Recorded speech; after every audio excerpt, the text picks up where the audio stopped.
Alright, so today we're going to take a little of what we learned in the previous lesson and see how it applies to our sacred space, specifically the circumambulation of our sacred circle.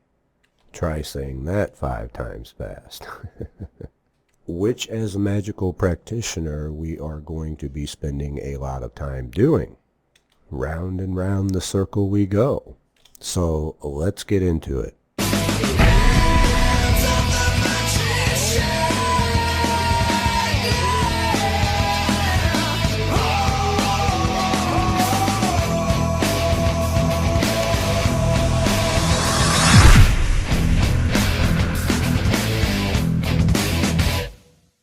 If you ever wondered why the elements corresponding to the 4 cardinal directions doesn't seem to make any logical sense, this lesson will help clarify it for you.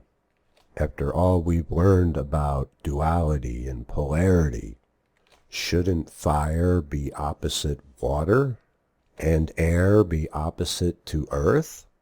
That would seem to make more logical sense. However, the elements corresponding to the 4 cardinal directions are not placed around the circle by their polarity. They are placed around the circle in an order related to our circumambulation of the circle. Now, most of the time we are going to be circumambulating around the circle clockwise or sunwise. And so starting in the east, as we're facing east, we have the element of air. Now we're told we start facing east because that's the direction that the sun rises, which is true. But shouldn't that be the element of fire? No. If you want to get technical about it, the sun is mostly hydrogen and other gases. But that's not why air is in the east, so much as the element of air corresponds with thoughts. And it's our thoughts that give us our perspective, and everything begins there. And so with the element of air in the east, we need to develop a proper mindset, because everything that follows is going to be a result of that mindset. A man who thinks he can do something and a man who thinks he can't do something are both right. And so we have to align our mindset to one that's beneficial to us in carrying us forward. It's also what inspires us to create. Moving on, around the circle, sunwise, we come to the south, which corresponds to the element of fire. Fire relates to our motivation, our drive, our passion. And it's here that we're going to find our passion for our purpose in life. What is it that we are meant to do and to take action upon it? Because fire corresponds to action. How else are you going to achieve those creative and inspirational thoughts if you're not taking action? And so we have to act upon them. Moving around to the west, we have water. And as we spoke in the previous episode, water corresponds to the emotions and abundance, which is a result of fulfilling our purpose in life. For that is what is going to give us the most joy, free from the validation of others, free from the circumstances and external factors, as most people's emotions greatly depend upon. We create our own emotional abundance as a result of taking care of the first 2 cardinal directions and elements.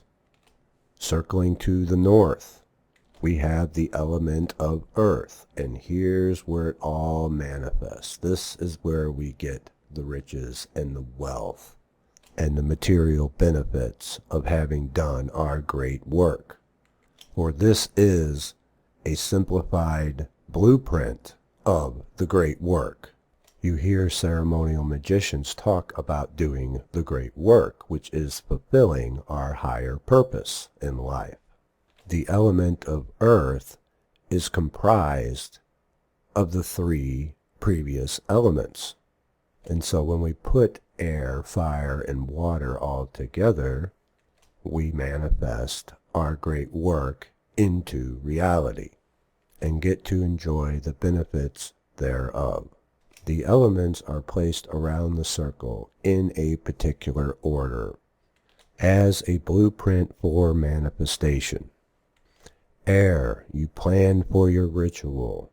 Fire, you do your ritual, you take action. Water, you add emotion to your operation. How did you feel that it went? And earth, manifestation.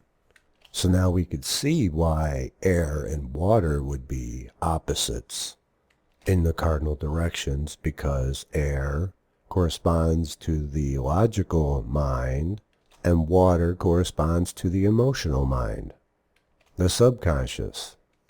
Fire and earth would be opposites.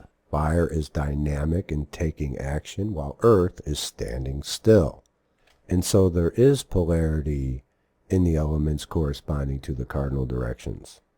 But the main purpose for their placement is to show how manifestation occurs. Which brings us to Widdershins, which is the circumambulation of the circle in a counterclockwise direction. We travel counterclockwise when we want to rid ourselves of something, to banish something, or to close the circle. And now we can see that this is a symbolic representation, because all magic is symbolic, of deconstructing what has manifested, taking the element of earth and breaking it down into its smaller components. So when we go to close the circle, for example, the circle exists, it is there, and now we are deconstructing it from earth to water to fire to air. We are symbolically breaking it down.